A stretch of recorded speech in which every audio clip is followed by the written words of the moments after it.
He's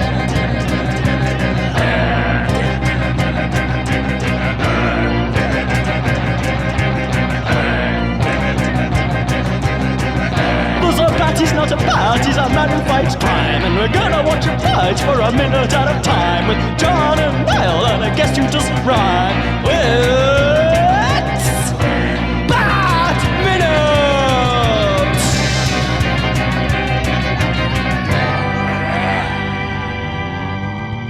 Hello everyone, and welcome once again to Bat Minute of the Phantasm. This is the podcast where we're grateful, of course, but we still have to tell you about every minute of Batman Mask of the Phantasm, 1 minute at a time. I am one of the hosts, Niall McGowan. And I am your other host, the hard-headed one in pursuit of the truth, John Parker. Hello. We'll get to it, but just in that moment, too, him saying hard-headedness is like, is there an innuendo going on here as well? Oh, come on, Niall, come on. But today, we're joined by a new guest to the show. But one who is definitely very well qualified to talk about this film in particular. It is from YouTube, Luke Mears. Hello, glad to be here. It's always exciting to get a new guest on, especially someone who, no offense to the other guests, but especially someone who knows what they're talking about. Well, you're too kind. Yeah, should pitch to people that. You run a YouTube channel called Serum Lake. Is that that's right? That's how you pronounce it. Yep. And it's basically dedicated to video analyses of Batman the animated series. So yep, I mean, right. So you know what you're doing here, anyway. Well, I like to think so, but that doesn't stop people from disagreeing with me and sometimes not being polite about it. But hey, it's cool. It's a pack of savages in this town they call the internet. Yes. That's why at the start of this season, I reminded all the listeners, because they might have forgotten, I was like, look, I'm a live action fan. I don't know much about animation. That's Niall's forte. Don't get angry at me. We should have, though, right up the top, though, Luke, we should ask, because we are asking the guests, Mask of the Phantasm in particular being that it's acclaimed as like the most beloved Batman film by a lot of like the hardcore fans, but a lot of people also haven't really seen it and stuff. What's your history with? I suppose because your whole thing is dedicated to the animated series. So what's your history with both the film and the show? All right. Well, I'll start off with the animated series. So I watched it live when it first aired on one Saturday morning in September on What's Up Doc. That was a new show that launched on Saturday mornings. Specifically for, Warner Brothers cartoons. They had Tasmania, eventually Animaniacs and Freakazoid and stuff like that. But the main reason I was watching was because of Batman the Animated Series. I have a very vivid memory of being about, 5 years old, and a neighbour kid running down the street towards me, waving a copy of the Radio Times going, "There's a new Batman cartoon coming out!" And we poured through that magazine going, "Oh my God, this looks amazing." Because I loved Batman at the time. My dad had bought us the Tim Burton Batman movie on VHS, and yes. I think I watched it every day for about 5 years. No. I've got a weird ability. Both my brother and I have. You can say any line to us in the film, and we can say the next line. At one point in time, we were actually able to recite the whole film just off the top of our heads, but I've not done it in a long time, so I'm a bit rusty. Oh no, you've got to practice now and send in an audio of you doing it so we can release it. Yeah, but then you won't know if I'm just reading the script. I could be a fraud. Look, you'll have to do it on camera. Yeah. But, I loved Batman the Animated Series, and I think I was at just the right age when it came out for it to have a big impact on my personality. I kind of always loved kind of dark and creepy stuff as a kid, even if it scared me. But Batman was just, even though the first episode, The Cat and the Claw Part 1, was not amazing, but by animation standards of the time, my God, it was astonishing. I've just got amazing, clear memories of watching Catwoman scale that building and then using ISIS to steal the jewellery from that the sleeping woman's apartment. I was just sitting there going, "Oh my God, this is the greatest thing I've ever seen." And you think back at the time, we watched shows like He-Man and Thundercats and yes, I don't know what, Real Ghostbusters, and they were all fine. They were all fine animation shows. They're all good cartoons. but they weren't art. No, and that's the thing. You bring that up, but a lot of them, we've said this a few times this season. If you try watching them now, right, and they were all cartoons I loved, those three you just mentioned, I loved them. You try watching them now, they don't hold up. No, they don't. I mean, whereas Ghostbusters does to a certain extent. It's still kind of funny, but it's also, very much in the mold of a traditional Saturday morning cartoon, with Slimer as the comic relief, and the really exaggerated, cartoony voice acting. Not that there's anything wrong with that. Yeah. But Batman comes along, and it's like a serious, dramatic production with, I don't want to say real actors because that's really disrespectful to voice actors, but like classically trained stage actors who are treating this like it's a radio play, or it's, Mask of the Phantasm. I got it on VHS for my 9th birthday. And, I remember at the time... Were you aware that, because a lot of our guests are American, and we know that it had a US theatrical release on Christmas Day in '93, but some people were like, oh no, I was there. We had one or two people who were like, I was there in the theaters for it and stuff. And then a lot of other people were like, I didn't even know that it came out. But because I would have been 6 at the time. I didn't know about it. I think it was I was on Sky TV or something when I found out that there was a movie. Do you remember though, being clued in? Did you know that there was a film released in the US, or was there any chance of it been released in theaters here, or what was the deal? My dad always encouraged my brother and I to read comic books, and I've collected them for most of my life. He always made me read Spider-Man and X-Men, and my brother read Batman, but I always preferred Batman. Was there a methodology behind that? I was like, all right, you have Batman. Don't you ever cross the streams, though, kid. I catch you reading a Batman comic. I swear to God. No, I was allowed to read Batman stuff, but it's just my dad was worried about the violence in it affecting me because I was the younger brother. Oh, okay. And he thought it might warp me, which maybe it has. I don't know. We'll never know. But I remember reading the comics at the time and seeing print adverts for Batman Mask of the Phantasm coming to theatres, in when was it, 93, I think. But it never came out over here, and I was very disappointed by that. But it did come out, obviously, on VHS about a year later in the UK. And I got it for my birthday, and I was really happy with it.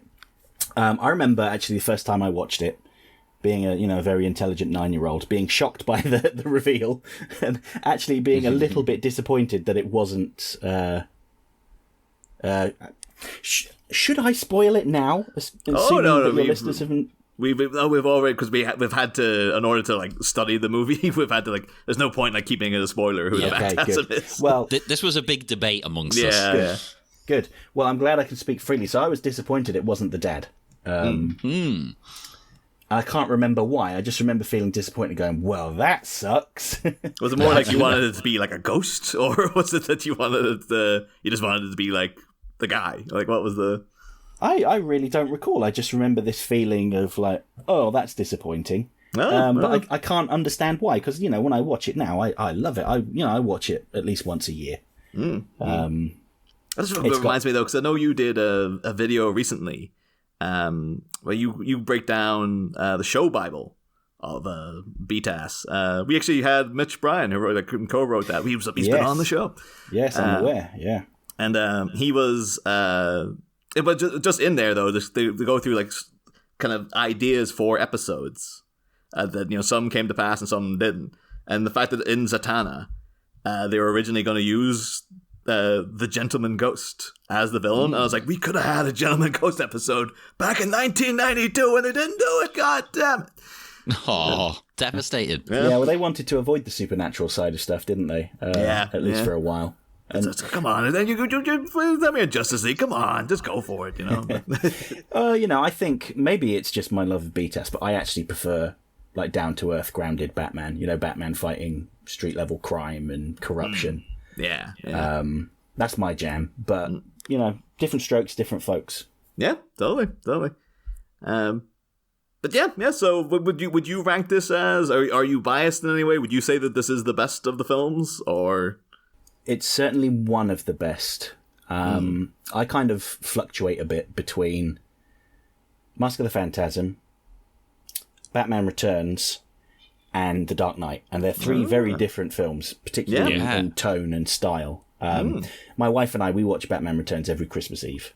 Oh, I do that too. Yeah, Oh my god! yeah. I actually, this year, or I should say last year, I worked out the exact moment to press play for it to turn midnight, the moment Alfred says "Merry Christmas, Master Bruce" at the Oh end. my god, that's dedication. I did it, and I was like, yes. I can I'm gonna count. steal that. It's one of the ones that I think it's all the movies, but looking back, because we had to go through them all, and sometimes you are like, I really miss talking about that movie. But it's like, yeah. But we're here to As talk much about. as I love what we've done since those first two movies. Oh Yeah, totally. But we are here to talk specifically about minute 48 of What a minute.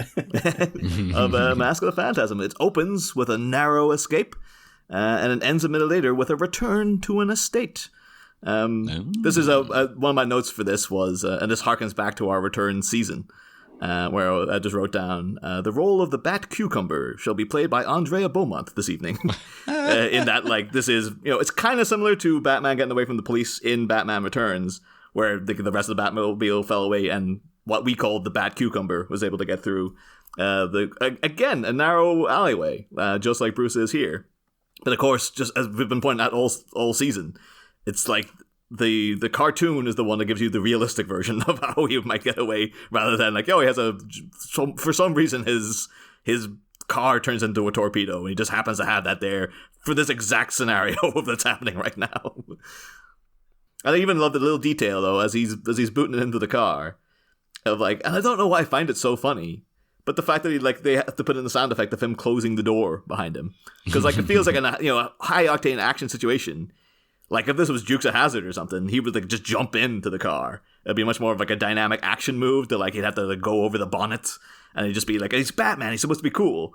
But the fact that it's no, the door's open, and he has to, politely close it behind him and stuff as they speed away. To be fair, he was, severely concussed and bleeding from the head, so he's probably just oh, sorry, just let me open the door. And can I just say as well, I really appreciate the fact that, a good 5 to 10% of this minute that I've been allocated to is Bullock standing there sweating. Thanks for that. Hey, we have to suffer through the credits. You can suffer through that. Do you know, actually, I don't dislike that song from the credits. I don't hate it. Oh, I don't think I know. But I don't know. I'm really tempted to just try our luck and see if we can get Tia Carrera to come on. I don't know. It's just she might be just getting an email. Her people get an email going, someone wants you to talk about that Batman song she did. She's like, no one has mentioned that to me since 1993. Yes, I would like to talk about that. That's why it's worth asking, right? I mean, what's the worst that could happen? You get blanked? Yeah. Who cares? Yeah. But yeah, no, Shirley's music here is just the few notes we get of it, though, is just that, bringing the chase music to a climax. And it works so well. This thing is weirdly it's a climactic moment to something that was set up in the first episode, basically. That because we mentioned, I think, last week that the strike team that Bullock has here, they're introduced in the show before Batman even is. You see them before you see him. And this was, on Leather Wings, one of their things was I want to... Basically the same kind of plot line of Man-Bat is killing or attacking people. And Harvey Bullock is now you have to give me the right to go after this guy. I'm assembling a strike team. This is literally the team he assembles. And so the whole, and this whole show is he hates Batman. And now it's kind of finally you get to see this is what would happen if he finally got to go for the guy. And it's just you almost do feel for him, even though he's supposed to be the villain in this particular scenario, in that he's just so goddamn close. He's just doing his job. Yeah. Although I think you it's again in the show Bible, they have a note about Bullock that's they mentioned that he uses police brutality, and he's kind of well, why do people love Batman? And then when I use police brutality, everyone gives out to me about it. And it's back in '93, that might have seemed but nowadays I don't think you'd write that in the show Bible. You'd have to be maybe don't paint him as a brutality enforcing police officer. It's realistic. It is. I even say that back in '93, you're close to Rodney King and all that as well. So even back then, I was going to say. Yeah. But yeah, it's. Do either of you read the comics at all? Off and on. Like, I go through waves of like I'm reading all of the comics for like the next 6 months, and then I'm like, oh my god, I'm burnt out. Yeah. So have you read Year One? Yes. Oh yeah. So this chase scene is evocative of Year One. There's a similar thing where they trap Batman in like a derelict house, except it's the smallest SWAT team, and he kind of beats them up and then summons a load of bats that swarm around the building. So it's a little different, but it reminds me of that. I'm surprised they didn't they didn't go for that, because I know Chris Nolan would go on to just do that exact same thing in Begins, and then like this one you think like, well, maybe they're like, oh, it'd be so much effort to animate all those bats. Like just, and it kind of makes him seem more helpless, the fact that he's like, I mean, he was able to, it's so cool when he summons all the bats. And you're like, oh my god, is he supernatural? Whereas this is more like, he's not supernatural at all. It's a guy in an outfit. And he's like, now we got him on the ropes and stuff. We almost got him. But tragically not. Well, not say tragically. Tragically for Bullock, he almost got him. Yeah. There was one other thought I had about this early part of the minute we're talking about. Okay, so he's kind of bleeding from the head. The animated series was generally not allowed to use blood. Although I recently learned something that the network had said to Alan Burnett that he could use a certain amount of blood across the whole series, and it was a very small amount.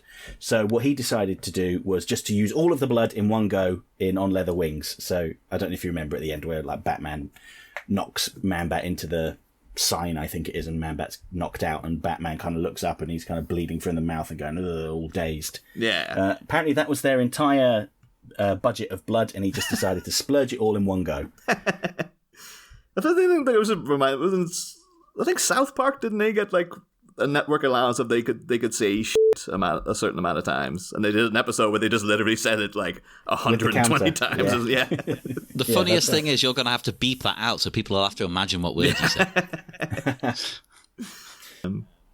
But yeah. So they do speed off. For some reason, I just had in my mind though, like, this is all very cool and dramatic, and like, but I just had the idea of like of Adam West's Batman getting in that car and like taking the time to like put on a safety belt and stuff, and be like, road safety is the ultimate imperative of the vehicular vigilante, my old chum, or something.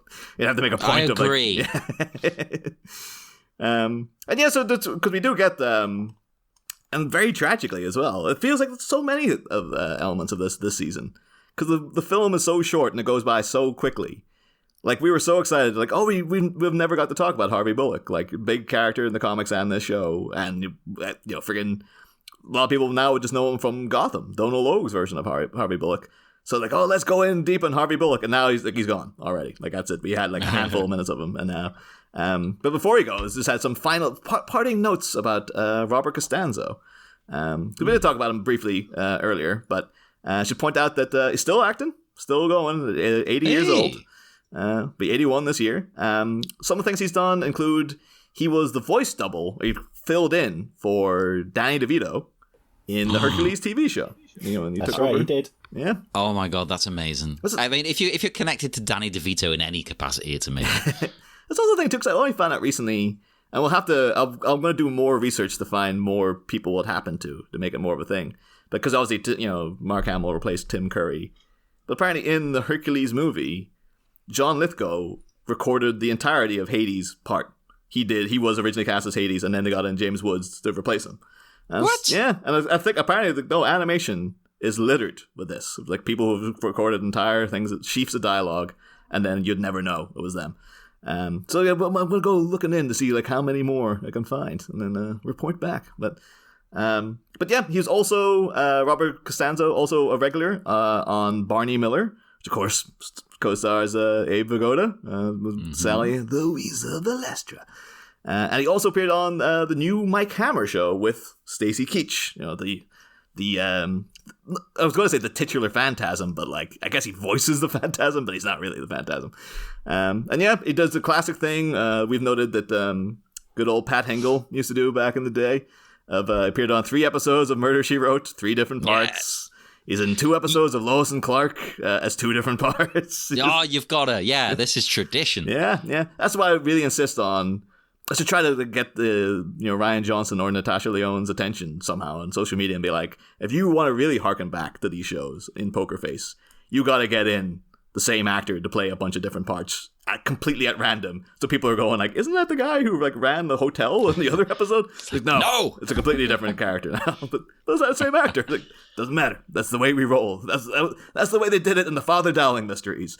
That's the way we're doing it here. Exactly. It's like a theatre troupe. Yeah. Right? It's a collection of actors playing different roles. And one of his he's currently in a TV show that's on currently that I couldn't get much details about. But previous to that, he was in a film last year called Respect the Jux, which I don't know what that means. J-U-X. J-U-X, yeah. And I don't know what the context is, but I do know it was the last film of Tony Sirico, who played Paulie Walnuts in The Sopranos, who's like one of my all-time favorite characters in media in general. So I was like, and just the idea, apparently the film was very badly rated, but I was like, they've got Robert Costanzo and Paulie Walnuts in a scene together. That's all I need. I just need that. Yeah. Like, don't need anything else. Yeah. I've just looked up Jux just to try and find any kind of explanation. There's a couple of things. It's a German word meaning a lark, like a fun or mischief. It also is New York slang meaning like theft. Well, that'll be it then. Yeah. It could be that, yeah. And it comes from Jamaican Creole. Oh. well, maybe we have to do a bonus episode on Respect the Jux and come out the other end and go like, no, I still don't know what it meant. Please, hiatus episode. Once we're done with the season, we're doing it. And this is unfortunately our parting shot with Detective Harvey Bullock.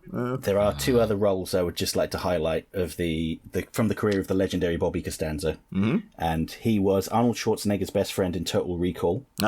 Rico. He was Joey's dad in Friends. Oh God, yeah. And one other thing I remembered, he was in Mafia 2. I don't know if you play video games, but he was the main character's best friend in Mafia 2, which is kind of weird because he played him through his whole life, but he was obviously like in his 60s or 70s, so you see him playing a 20-year-old. Yeah. Kind of weird, but, it was all right. There's only so much you can do with technology to hide that. Like, Niall, you famously... were making fun of The Irishman for the same kind of thing. I was actually thinking, Marty Scorsese was playing Mafia 2 and like, if they can get away with it, I can get away with it. Well, that was the funny thing about that film, wasn't it? Their faces were, believable enough if you didn't think about it too much. But the problem was they all moved around like old men without very much movement. Like their joints had seized up and they were just like, hey, what's going on? You don't realise how different old men walk until you see it in action. You're like, oh boy, yeah. Yeah. But that they've done some interesting stuff with Bullock in the comics since. I know he was one of the things I liked about Earth 1. And there's a lot of stuff I didn't like about Earth 1 when Batman Earth 1. There's just a lot of very mixed feelings on that particular series. But they kind of did a good spin on Bullock because at first you didn't even know it was him. You're introduced to this like hot, young, slim, dynamic, cool cop who's like supposed to be very charismatic and a bit cheesy. That's how we all start out now. And you find out that's Harvey Bullock, and he's kind of riffing on Kevin Spacey's character from L.A. Confidential, in that he's like a celebrity cop who's the star of like a reality TV show, and in L.A. Confidential, like Spacey's like the consultant on some sort of TV detective show, and everyone knows him for that and stuff. And his whole thing is that the show's beginning. He said something called like Hollywood Homicide or Hollywood Detectives or something. And it's beginning to wane in popularity, so he decides, I'm going to move to Gotham City, the most dangerous city in the world, and that's going to boost the ratings. And he gets teamed up with Gordon, and Gordon hates him because he's just like, you're just a cheesy, you're not even a real cop. Like, what the hell am I doing with you? And then through circumstances, Bullock balls up, manages to get Barbara Gordon abducted by a serial killer called the Birthday Boy, and then him and Gordon make up and go to rescue her. And then at one point, he like falls through the floor and discovers all the Birthday Boy's previous victims, all the bodies he stored. Ooh. And it's so horrific that it like properly traumatizes him. And then the next time you see him, he's like unshaven, slovenly, kind of just an alcoholic. And you can see like, oh, that's how he becomes the Harvey Bullock that we eventually know, kind of thing. Oh, that makes it sad, though. That's tragic. Oh, it's horrible, yeah. But it's like, as a spin. It was like, because a lot of things they just in Earth One they're just going like, guess what? We changed this, and you're like, well, okay. Yeah. But that one I appreciated at least. Yeah, I must say I don't really like Jeff Johns' writing very much. I'm trying to think though.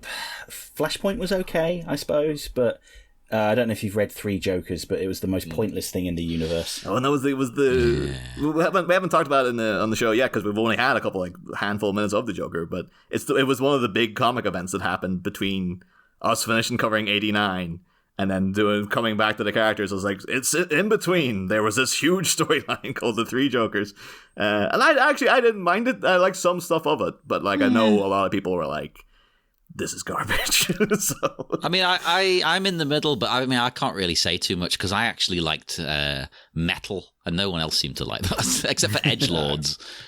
I like the art. Greg Capullo's an amazing artist. I'll buy anything he draws, but I don't like Scott Snyder's writing at all. Understandable. I love some of Snyder's stuff, and then he did that one where Batman was walking around with like the Joker's head in a jar, and it was just like, that one was okay. I guess it was a bit left field, but it was just I just couldn't really piece together what was going on at the time. I was like, what is this? But then stuff like the 0 year, I was like, oh, I love all this, but again, that was a lot of like, well, we guess this thing, we changed it a bit. There were a lot of changes for change's sake. Like they changed Mr. Freeze's origin so that Bruce Wayne was the heartless industrialist that caused his accident. Which no, get out, go away. Yeah, I don't like that. I'm not on board with it. The only thing with Mr. Freeze is like they kind of your Heart of Ice is just perfection, so it's kind of like if you stray from that, it's always going to be a rough ride because it's like, well, you already did it, like you already got the ultimate story out of it. Don't you dare insult Arnold. Hey, Arnold was just riffing on Heart of Ice too. Like he knew, so he's like, I'll just ham it up a bit, and there you go, just reenact that kind of. But yeah, I should say I shouldn't be too harsh on it because I'm always happy when people try something different. Yeah. Because there's no point in just doing the same thing over and over again. Yeah. But that was garbage.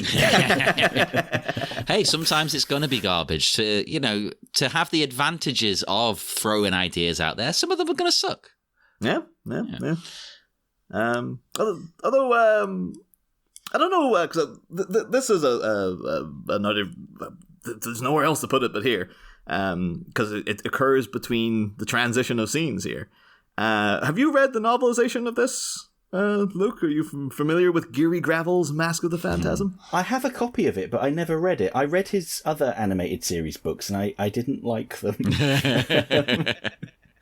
I think it's called Duel to the Death, where it's basically the Two-Face two-parters, so Two-Face Part 1 and 2, and Shadow the Bat Part 1 and 2, but he made them one story, and you could see like where he'd just like stuck it together, and he added like a line of dialogue with Batman going, of course Two-Face would have two schemes going on at the same time. And please tell me it was spelled duel as in two.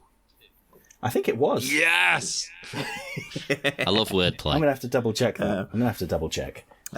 But no, he has a recurring subplot that's unique to his novelization of Mask of the Phantasm, and it pops up again now, wherein he has a character called Burton Ernie.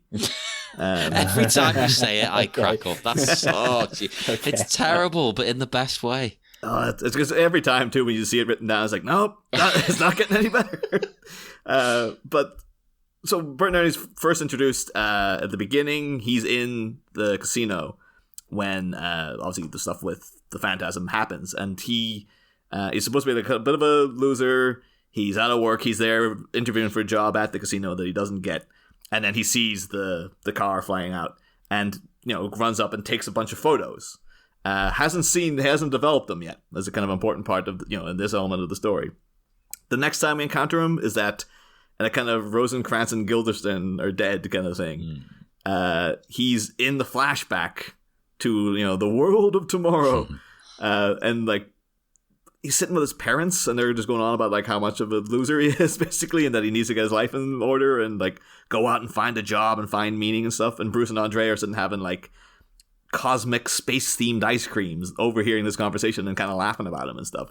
And they continually talk about Burton Ernie afterwards, so it's very strange. And then now you meet him again, and his story starts to come together a little bit. wherein he's actually doing odd jobs for Dr. Leslie Tompkins, who, of course, is a big character in the show, doesn't appear in the film.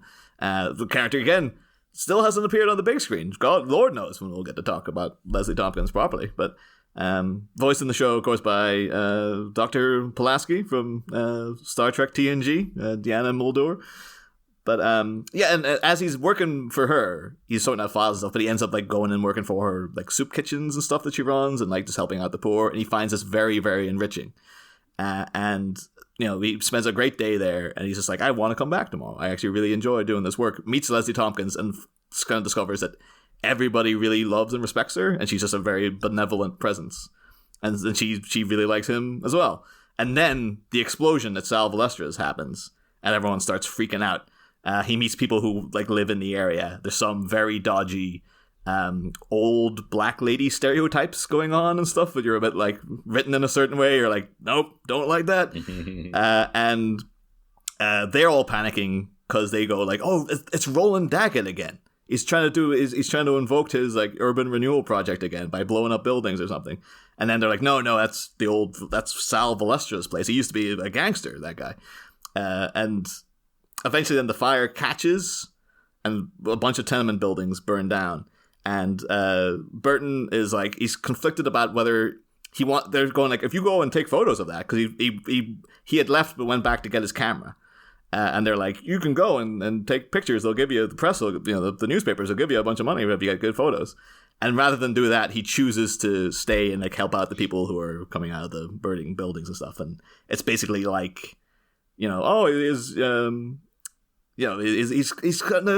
get his life together. He's finding a cause and stuff like that. And the big thing is just that, to put a pin in it for later on, he still hasn't seen what's in the photos he took at the casino.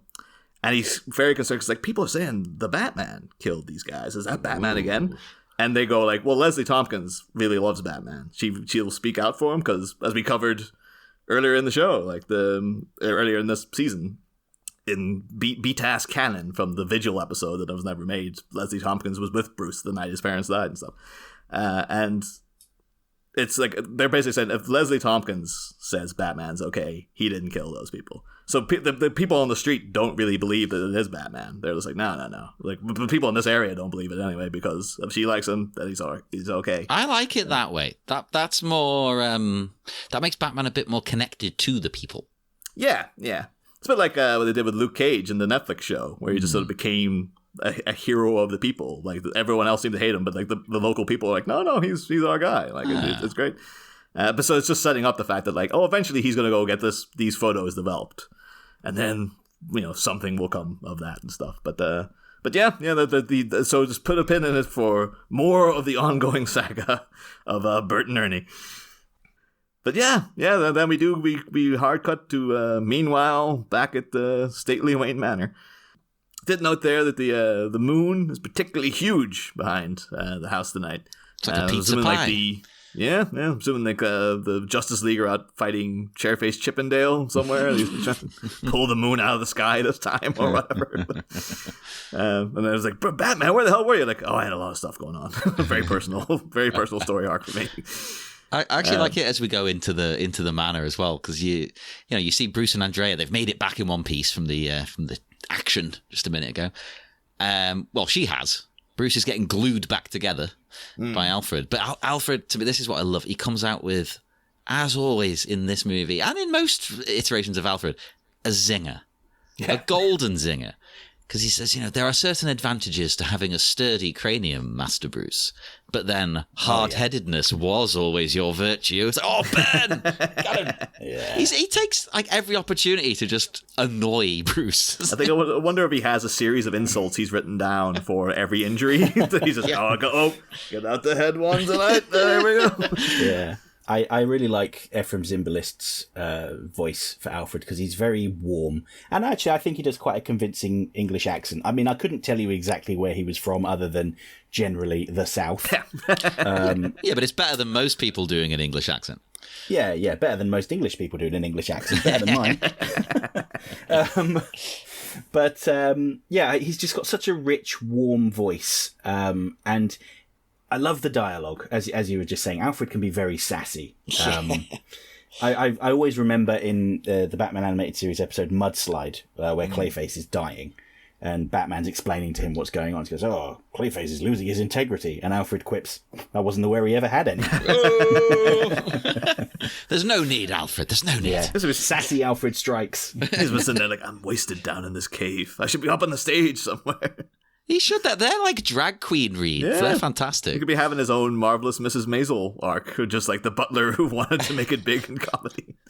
Well, yeah, Alfred does have a theatrical background. Yeah. He's the one who taught Bruce Wayne how to make his disguises with makeup. If you ever watched, what was that episode called? The Forgotten. The one with all the homeless people getting kidnapped and where Batman loses his memory and gets taken to a quarry or a desert just outside of Gotham, apparently, to work in a mine. That makes a lot of sense, right? A desert outside of Gotham? Yeah, on the eastern coast of the US. Yeah, they're well known for their deserts. And all over the place. I think that around that episode, though, is, people who know me know I hate amnesia plot lines. Yeah. And so I think that's an episode I've seen it, but it's one it came up in a rewatch. I'd be like, yeah. It's like, why am I watching a show where he doesn't even know he's Batman? Like, why would I spend 22 minutes doing that? But, well, allow me a moment to do a little plug, but I did a video about the 7 worst episodes, and it may not surprise you to learn that is on the list. And I've actually got a lot of flack for that. Some people really love it. Yeah. But to be fair, I mean, I said this to someone today. Being one of the worst episodes of BTAS is like being one of the world's shortest giants. You're still really tall. Yes, exactly. And also, people who complain about these kind of things, it's just someone's opinion. If you disagree, do your own bloody video. Yeah. I mean, No one's unless you stopping you. say... Unless you say I've got Batman in my basement is your best episode, in which case we're going to have fights. then you're right. Well, one thing, and I guess it's just one of the things they would never have touched upon. I don't think they would have thought to do it, but I'm genuinely curious as to like what Alfred had to say to Andrea when she first showed up with Bruce, because like he was there, like when he was literally standing beside Bruce as when the ring got returned, and he's just sort of like, he does have a kind of thing of like, because earlier in the movie he's all like, well, I trust once you're done with him you'll be going to see her and all this business. But I wonder if she shows up like, you've got some goddamn nerve, you lousy harpy. Like, I think he would have been delighted to see her. But he probably wouldn't have shown it. He probably would have just focused on tending to Bruce's wounds. Yeah. But just as the whole thing then, though, like, it's understood between Bruce and Andrea. It's like, okay, I'm Batman. You figured it out. But like Andrea showing up and like, okay, so he's a Batman. Are you Robin? It's like, are you putting on a wig and going out every night? Or, and if you're not Robin, who's this kid? Who the hell's this kid he's got hanging around with him? And then she's like, Bruce, I'd like to get back together, but I'm looking for a guy who doesn't have children. Nah. Well, he's not really. He's just an orphan. He's a ward. It's different. Yeah, he's my ward. Dave, you know the benefits of a ward? Like, are there any? No, Tax deductible. I'm aware of. Yeah, maybe you get some benefits or something as well. I don't know. Oh, Bruce Wayne was gaming the benefit system by getting a ward. The richest man in the world, or whatever. That's how he stays rich. Yeah, exactly. That's how they stay rich, by gaming the system and not spending any money. Exactly. And the thing that was like, oh, Bruce, I just don't really want a child around the house. Like, oh, don't worry, he's only here whenever the episode specifically needs him. Like, most of the time, he's inexplicably gone. Well, he's a kid. He's up in his room, being emo. That'd be great if that was the explanation of the movie. Like, you assume he's off at college. It was like, no, he's up in his room. He's just... Why not? I would buy that. I'd be like, oh, okay, yeah, fair enough. He's like listening to music and watching movies. He spilled some milk on a carpet in the Batcave, and then they had an argument. now he's having a strop upstairs. But yeah. So with my favorite moment though of the whole minute is second 23, where Bruce and Andrea start to hold hands, and you just see Alfred's reaction to it of realizing like, oh. Here we go. Yeah, like, awkward. But this is weird though. We'll have to. I don't know if it'll be next week or the week after. But like, he is like, okay, well, I better go. I'm sure I'm needed elsewhere. But we know he comes back into the room later because they have to recant his little like, oh, and turning his back and then he's hanging. He's pretending that he's walking. He just wants to have a little peek. I think that's it. He's just like, okay, well, I'll get out of here. So you two kids, and he's like, then it's Alfred's time. Yeah, because I think there's evidence that there's intention they're going to do something. Because why does Bruce say, "You have an excellent sense of timing" to her in a really sexy voice when she puts her hand on him? It's That's just his voice. Come on. He's just sexy. This is one of the few minutes, I think, like, obviously Conroy can do no wrong, really. But it's I think it's his line he has of, like, I'm grateful, of course, but you have to tell me why you're not telling me the whole truth about your father. And he's almost going a little too deep with the voice. It's noticeably, like, it's not quite the normal Batman tone. It's a little deeper. I just thought it must be strange for Andrea, because she's just like, why are you doing this voice? Like, what? You didn't talk like that when we dated. It's like, that's the way I talk. I'm like, Bruce, I remember. It was only a couple of years ago. Like, you didn't sound like this. You're putting this is the way I've talked like this for years now. What are you talking about? This is my real voice. Yes. I was like, oh, did you have some sort of mental snap when I left, and now you talk in a completely different voice? Yeah, well, you might have done. It's very heartbreaking, that scene. Yeah. I'm sure you already disclosed. And there's evidence he's had a mental snap throughout the whole goddamn movie. Yeah. He's not quite right, is he? Yeah. And, she does agree to sort of explain a little bit about her pops there. And she comes out with a line. She hands him a photograph, but she comes out with a line that was interesting to me when she goes, well, I suppose the world's greatest detective will find out eventually. And I thought, oh, hang on. So he's known as that within the DC world, not just our world. Like, so they know him as the world's greatest detective. I found that a bit strange in this version, at least. I mean, I suppose he has been solving crimes for, about a decade since she'd left. So, yeah, but a lot of people seem to be very against him because they seem to think, well, he's not really solving crimes, he's just beating people up and imprisoning them. He's solving crimes with his fists. Yeah. You just wonder what it is, like, what was the case that got him that reputation? Like, was it when he took out the Riddler? Or, like, at what point was, like, someone have... Presumably it wasn't Batman himself coming out and declaring this. Like, Maybe it had to be it established. was. Yeah. It could be, like, our Gordon standing up there going, like, well, I guess he's the world's greatest detective or something. And, like, so he's not even employed by your police department, but you're saying he's better than all of you guys. Okay. Yeah, I mean, I like to imagine it was some sort of sensationalist journalist writing it. Maybe Summer Gleason or something. Yeah. Jack Ryder. Yeah. Or let's cross over with nice. 89. Let's bring Knox back and say he did it.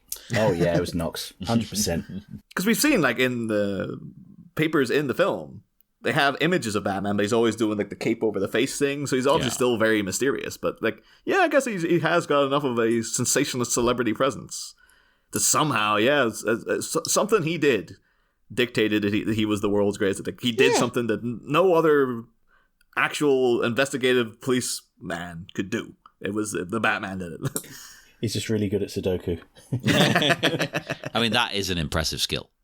I can't do it.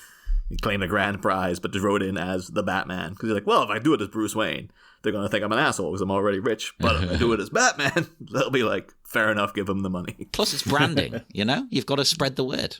Yeah. You've got to get up at the top of those Google searches.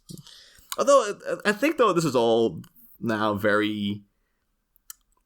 So Andrea's motivations in coming back for Bruce, like, I'm sure it's a mix of both genuine affection, and she's like, oh, they're gonna kill him. They're gonna either kill him or arrest him, and so I need to go and help him.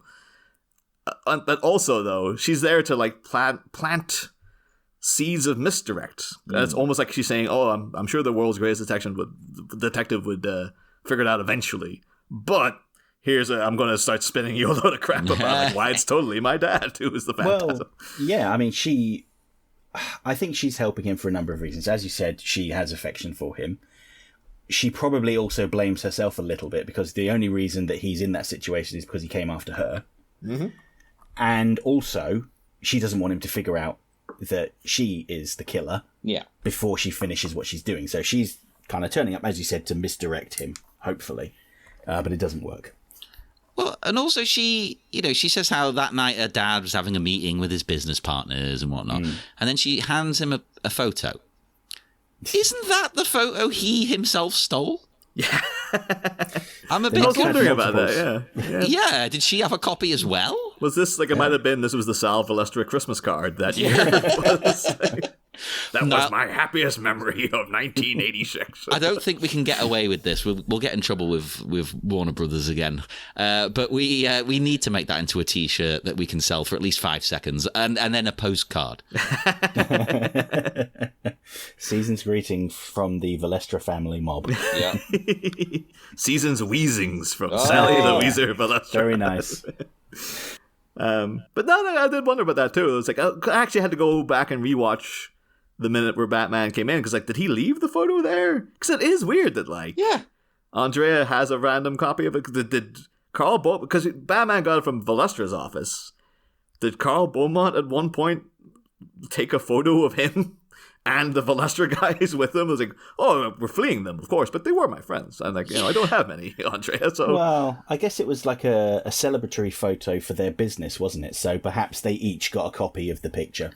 Maybe that still seems a bit far-fetched to me. Like, if she found that on Bruce, then maybe they could talk about it. I don't know. Yeah, I mean, it might have been in the papers or something. Then she got through went through some microfiche. Find it. So. They left their house in the middle of the night, and presumably they didn't take any of the pictures with them. Now, presumably Carl Beaumont owned his home, so she could have gone back to their house and gone to his office, and maybe she was getting pictures of her targets because she wanted to know what they looked like. She could probably still remember, but sometimes it's good to have a photographic reference just in case you're not certain. Yeah. So maybe she went back to her family home, grabbed the picture, which just so happened to be the same one that Batman grabbed from Sal Valestra's office. You also see that she also figured out that the Joker was that guy. And she had to rub out the red pencil marks over his face. Yeah. Well, maybe she used lipstick and that smears off easier. I don't know. I'm really reaching here. I agree, it's weird. Yeah. No, it's one of those ones, like, it's just a visual medium. You need her... Yeah. We just want to... But they also have to set up... I guess maybe... Like...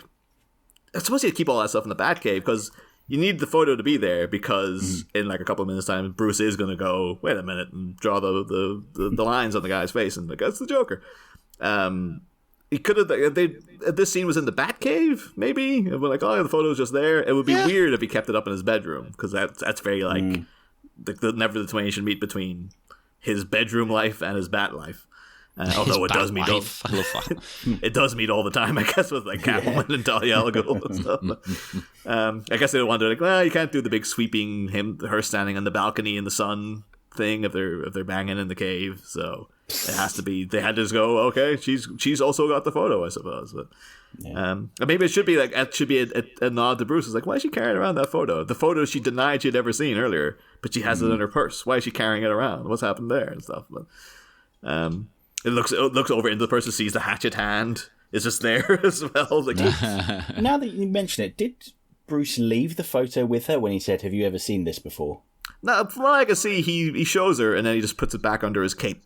Okay. So it seems like no, he's this is a second copy that's appeared from somewhere. Or she's a master pickpocket. Yeah, and he had it was in a frame when he was showing it. And now this one's just like hanging loose. So, hang loose. But so we do then start to of course we also have this little note of Andrea claiming that the reason she was able to go get him so quickly is because it was all over the news. I had to do something. It's like, was it? Or was it like all the news was like, world's greatest detective is finally caught or whatever. And then we started to go back once again into another flashback. Speaking of Wayne's World. Yeah. And we just do. You do get a little hint there, Luke. You get one of the few not a proper Joker minutes, but you do. I think we were trying to figure out the last time we saw this if that's actually Hamill doing the purr, or I think it is. Yeah, I could imagine him pulling it off. Yeah. And you know what? Joker, young Joker, let's say, harassing Andrea again, purring at her like a cat, creepy, sleazy, yes.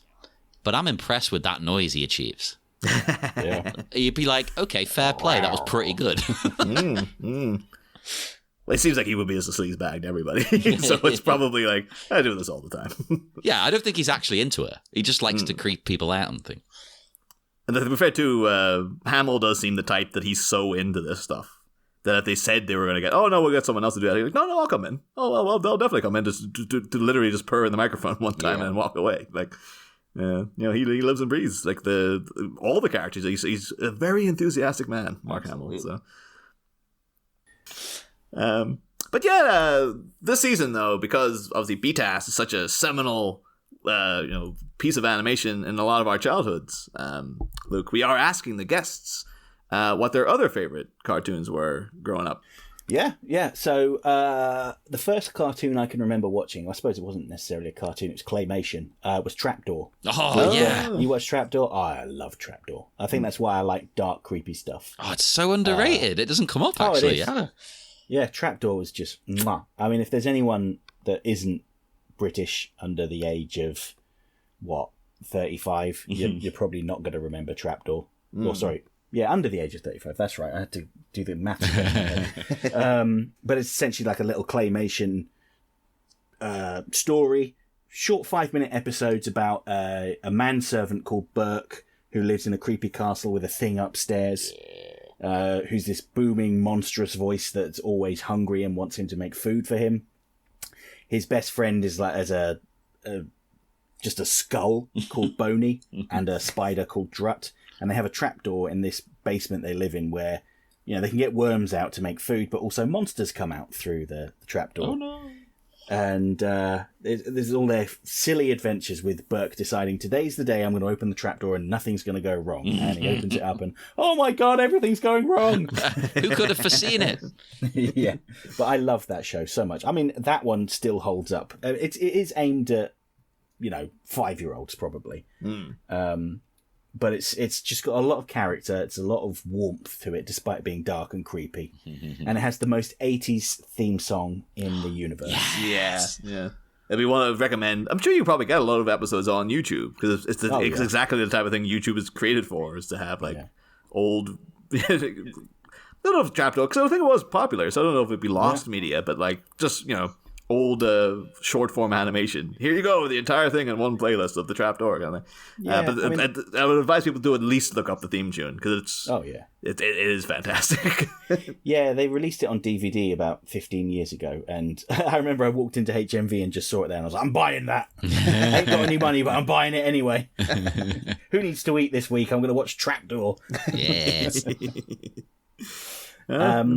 I also used to really like Super Ted as well.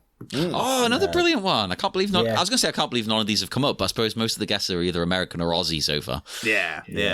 And then one of the ones that Dale, our Aussie guest, brought up, it was just like, what? It's some bizarre show I've never heard of before. But. So perhaps something that would be more well known by an international audience. X-Men. I loved X-Men as well. The animation is not great. No. They had a lot of problems with censorship. It's kind of weird when you see Wolverine fighting with robots. He fights like Wolverine normally would. He pops his claws out. He's like slashing at them, ripping chunks off of them. But anytime he fights a human being, it's always just like, I'm just going to pick him up and push him over there. You can't injure them. Judo throw. Yeah, exactly. Yeah. There's a really great book actually called Previously on X-Men that was written by the head writer. He might have been the main producer of X-Men. And it's just basically, it's the oral history of the show. And I kid you not, every chapter they bring up Batman. They always say, Batman had a better budget than us. Batman had an easier time with the censors. Batman had more time per episode. The studio loved Batman more than us. Etc., etc. Every time they bring it up. But it's funny because a lot of the same people worked on both shows, particularly the writers. So it's kind of weird that they had this little rivalry. Yeah, but again, I loved X-Men because every episode was based, for the first 2 seasons, every episode was basically like a morality tale in teaching children how not to be awful human beings. Like with the whole first season with the mutant plague, that was an analogy for AIDS. And the AIDS virus was quite a big thing in the late 80s and early 90s. And a lot of people were very scared about it. But the whole message of that season was, don't treat sick people differently. Show them compassion and be kind. And this is the thing that really frustrates me when... because that's basically the underlying message of X-Men. We're all different. We should be accepting of other people's differences. Just because, maybe you're different to someone else, that doesn't make you less than, etc., etc. The thing that really frustrates me about internet, air quote, Marvel fans, or comic book fans, I should say, is when they go, keep the politics out of my comics. Oh, God, yeah. And it's like, Jesus Christ, have you never read the X-Men? Or is it just like, over your head? Are you just looking at the pretty pictures? It's always people who are into X-Men, Punisher... and things like that. You're like, I don't think you've read these comics at all. I don't think you've watched the cartoon or anything. Yeah. Yeah, and the Punisher, I mean, I love the Punisher as well. I love Garth Ennis's Punisher run, particularly Punisher Max. That was just, it was brutal. But the Punisher is not someone you want to emulate. He is the bad guy. Yeah. He is awful, and he knows he's awful. And all these people are just like, yeah, Punisher's so cool. I love to go and shoot everyone. He's a badass. Like, you are a sociopath. What is wrong with you? And going back to BTAS, the whole message of BTAS is around compassion and forgiveness. You notice with pretty much every one of his villains, apart from the Joker, Batman rarely strikes them. He's always trying to talk them down. If you're like a low-level goon, he will send you to the hospital. Absolutely. It's got no problems doing that because you've made a choice. You have chosen to go work for the Mad Hatter. All right? So you get what you deserve. But the Mad Hatter himself, it's in the name. He's mad. He needs talking down. He needs help. He needs to go to hospital and get treatment. And Batman's all about that. In the episode Lockup, he says something very similar, Lockup is the one that's going on about, you need to lock these people up like animals and beat them like the beasts they are. And Batman's like, well, what about hope and compassion? You can't treat people like that. You're never going to improve anything if you do this. And that's what I really like about Batman. Yeah. Same. Yeah. It's very, because I'm going through the show again and then watching Batman Beyond. And it's so odd, though, because it's just like Bruce and Batman Beyond is so different in that he's broken. Like, he's so bitter and so cynical. And, like, when Mr. Freeze returns, he's just like, fuck him. Don't trust him. Like, doesn't even for a second think that, like, maybe he's okay. Like, Terry keeps saying, like, well, he seems like a good guy. No, he's not a good guy. I promise you that he's not. Yeah, I mean, the amazing thing about Batman Beyond is when the creators were pitched, you've got to do Teenage Batman show. The idea from the network was it would be more like kid-friendly. But they did some really awful, disturbing things in that. Like even that Mr. Freeze episode, Meltdown. Mr. Freeze murders a whole bunch of people and then kills himself by blowing up the factory. Kid-friendly, yeah. I love that final scene where Terry's like going, please, Freeze, you've got to come with me. And he goes, believe me, you're the only one who cares. And then... blows the place up. I love that. It hits me right in the feels. Well, it was great. Also a great show. Yeah, it's fantastic. I love it. And are you going to talk about Return of the Joker? Or are you only sticking with cinematic? No, we'll do. I don't know if we'll do it minute by minute. We'll do like at least an episode on it. Like it'll definitely be reviewed at some point. Because the thing I love about Return of the Joker is, again, it's the flashbacks to the BTAS era, but it's. Despite the fact the Joker loses, he actually wins because he completely destroys the Bat family and he destroys Bruce. Yeah. Completely by having to, by what he did to Robin and making Robin a killer. And there's this wonderful, I don't know, this must have been intentional, but there's this kind of wonderful reference, I suppose, to the first episode of Batman Beyond where Bruce has a heart attack mid rescuing someone, and a goon starts beating him with a crowbar, and he has to pull a gun on him to stop him from being killed. And he's horrified by what he's done, and that's why he gives up being Batman. But then, if you compare that scene with what happens with Robin pulls the gun and actually kills the Joker to save Batman. Yeah. There's a bit of symmetry there. And when you first watch Batman Beyond and you've not seen Return of the Joker, you think, oh yeah, of course he's horrified. He's had to use a gun to defend himself. Batman hates guns. But there's this added layer of like, sorry. Yeah. This, oh God, this is like what happened with Tim. Oh, get out of there. Yeah. I love that. Sorry, go on. No, I was just going to say, it's almost as if those writers knew what they were doing the whole time. Yeah, they did. This is the thing that's really special about the DC animated universe, is that sense of continuity. Now, I know BTAS didn't have much continuity when it first started. You'd occasionally have references to, oh yeah, remember what happened last time we saw Mr. Freeze or whatever. But over time, they were just constantly building and making references until you got to Justice League Unlimited, where that whole Cadmus arc, oh, I love that so much, just because of all of like the fan service. With, you even see Hugo Strange working for Cadmus, and I was like, oh my God, I know that guy. I haven't seen him for 15 years. It just remind me though of like the how drastically different it is then to like the 60s TV show, where it's just like Mr. Freeze is a different guy every time, and there's like, yep, Mr. Freeze again. Like, you sure? It's like, why has he got ginger eyebrows now? What happened there? I thought it was.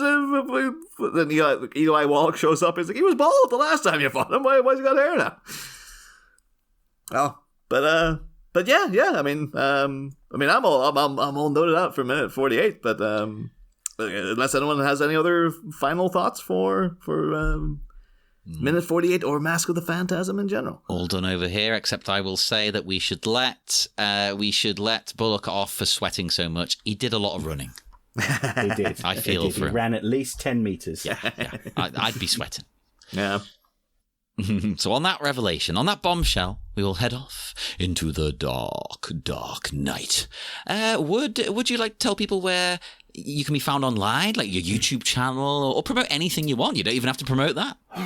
Yeah, okay. So you can watch my videos at, God, what is my YouTube URL? I think it's youtube.com/@Serum Lake. It's actually an anagram of my name, I know, very clever.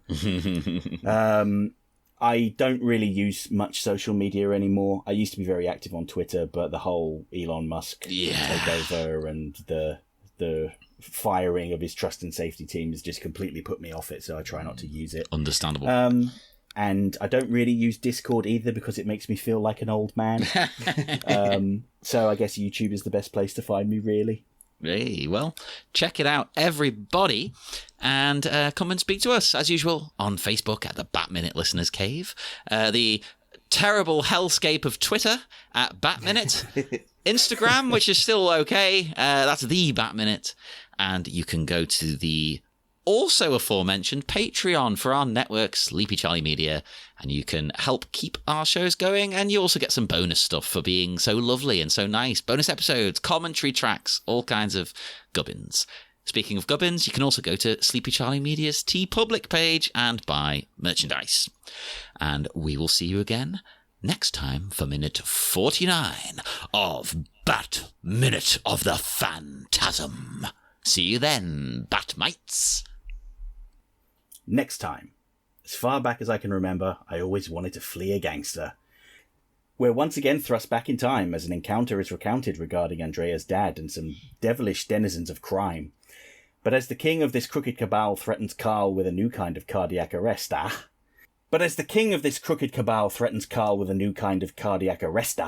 can the flustered financier find a way to stall the villainous Valestra? We've a bad time with some good fellas on the flip side, Batmites. Same Bat Pod, different Bat Minute. I must have up,